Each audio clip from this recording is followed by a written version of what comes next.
Yes! Chapter 4. Berate, estranged, euphoric, impetuous, infallible, maudlin, regress, relinquish, ubiquitous, zenith. Berate. Nick's mother often berates him, and when she isn't yelling at him, she ignores him. Vanessa can accept reasonable criticism, but she was upset when her boss berated her loudly in front of everyone else in the office to scold angrily. Estranged. My cousin's recent moodiness has estranged some of his old friends. After his divorce, Gavin didn't want to estrange his children, so he called and visited them often. To drive away. I'm afraid my moodiness latterly will estrange you from me. Euphoric. I was euphoric when I received my grades. To my amazement and joy, they were all A's and B's. Nikki is euphoric today, and it's easy to see why she's in such high spirits. She's gotten the lead role in our school's production of Beauty and the Beast. Very happy. Impetuous. Whenever I make an impetuous purchase, I end up being dissatisfied. The shoes aren't comfortable, the shirt is the wrong color, the jacket costs too much. From now on, I intend to think more carefully before I buy. Children tend to be impetuous and often, souvent, don't think about the consequences of their actions. For instance, when they'll throw snowballs at passing cars without worrying about the possibility of causing an accident. Impulsive. Infallible. Computers aren't infallible. If you put the wrong data into a computer, you'll get the wrong answers. A sign over my sister's desk reads, I'm infallible. I never make mistakes. Maudlin. All the verses in the greeting cards are often far too sentimental. I prefer humor and to such maudlin messages. The authors of maudlin soap operas must feel that they haven't done their job unless the viewers are crying at the end of each show. Overly emotional. Regress. When his baby sister was born, 7-year-old Jeremy regressed for a while and began sucking his thumb again. Adolescents under stress sometimes regress to childish ways, dependency, temper tantrums, and silliness. To go backward. Relinquish. No beer is allowed in the family area of the stadium, so fans must relinquish their six-packs at the gate before they take their seats. Donna had to relinquish her share in the beach house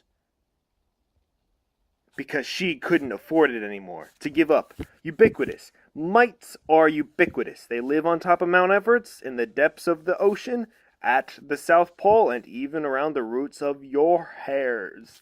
We postponed our plan to drive home on Sunday because a dense fog was ubiquitous. It covered the entire town. Found everywhere. Zenith. Florence reached the zenith of her career when she became president of Ace Products. At age 50, my uncle is afraid that he has already passed the zenith of his life. But at age 52, my father thinks the best is yet to come. The highest point. Relinquish. To surrender something. Give something up. Impetuous. Done or acting in a hurry. With little thought. Impulsive. Maudlin. Tearfully sentimental. Overly emotional. The maudlin... Berate, to criticize or scold harshly. Ubiquitous, existing or seeming to exist everywhere at the same time. Zenith, the highest point or condition, peak. Estranged, to make unsympathetic or unfriendly, alienate. Infallible, not capable of error or failure, unable to make a mistake. Euphoric, overjoyed, having an intense feeling of well-being. Regress, to return to an earlier, generally worse condition of or behavior. Do-do-do.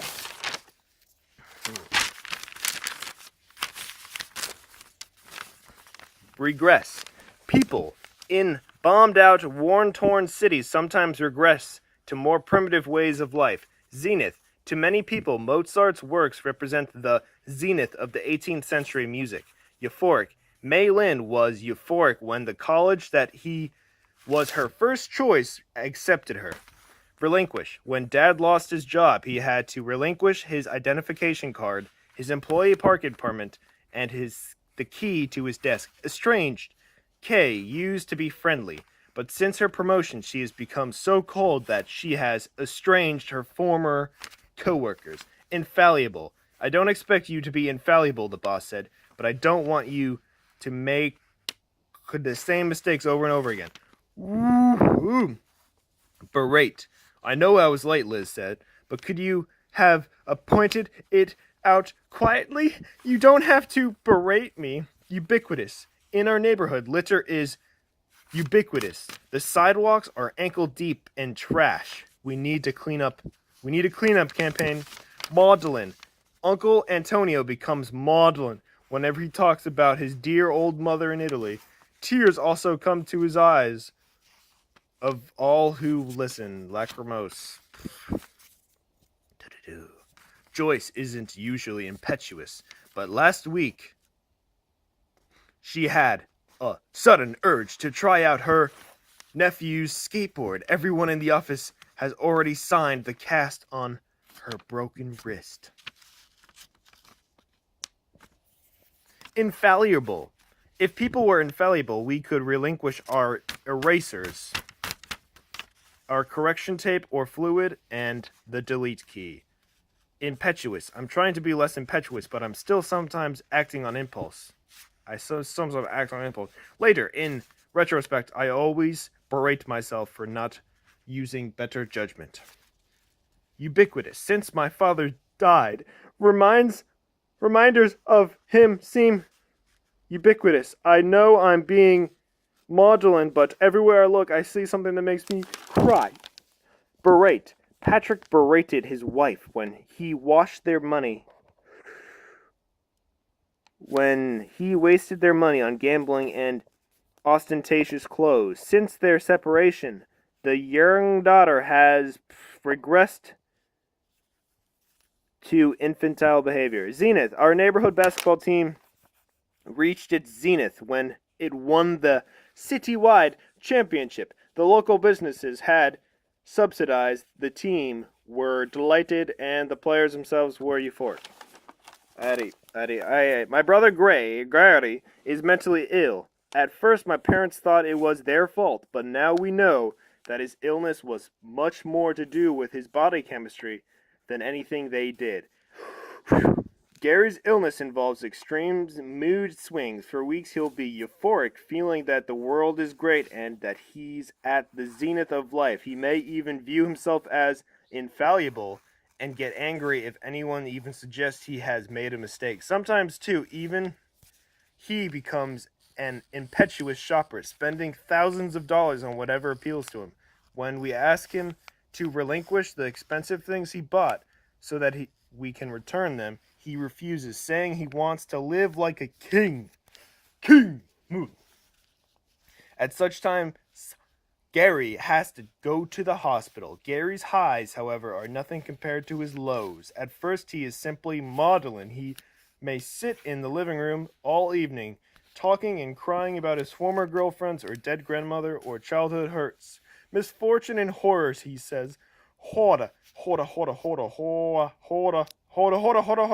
he says, are ubiquitous in his life. There's nowhere he can go to avoid them. Within days, he is very despondent and so overcome with lethargy that he can't even get out of bed, shutting out everyone around him. He estranges his family and friends. Then he berates himself for all the faults he feels he has.